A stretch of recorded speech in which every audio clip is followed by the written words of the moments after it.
আমরা এখানে গ্রিস করব। আমাদের এখানে নিউমেটিক গান আছে। আর গ্রিস করার আগে অবশ্যই আমাদের পুরনো গ্রিসটা তুলে ফেলতে হবে, যে কোনোভাবে তুলে তারপর নতুন গ্রিস করতে হবে। গ্রিস তত সময় করতে হবে যত সময় পুরনো গ্রিস এখান থেকে না বের হয়। তো আমরা এখন আগে এটা প্রসিডিউর করে নিই, সুন্দর করে পুরনো গ্রিসটা মুছে ফেলি। নিপলটা অবশ্যই পরিষ্কার করে নেবো এবং যেখান থেকে গ্রিসটা বের হবে এখানে এই জায়গাটা পরিষ্কার করে নিতে হবে, যাতে পুরনো গ্রিস বের হচ্ছে, নতুন করে গ্রিস বের হচ্ছে এটা আমরা দেখতে পারি ইজিলি। তো আমরা এখানটাও ওকে, এখানে আমাদের একটা নির্দিষ্ট ডিজাইনের নিপল আছে, এটা বড় টাইপের নিপল। তো আমরা এখানে গ্রিস করার জন্য স্টার্ট করে দিই। প্রথমে নিউমেটিক গানটাকে এখানে ভালোভাবে প্রেস করে তারপর এটাকে পুশ করতে হবে।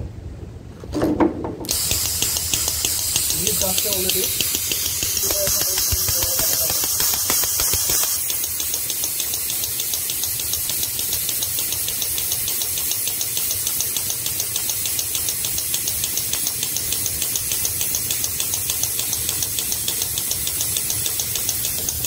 দেখতে পাচ্ছেন অলরেডি আমাদের এখান থেকে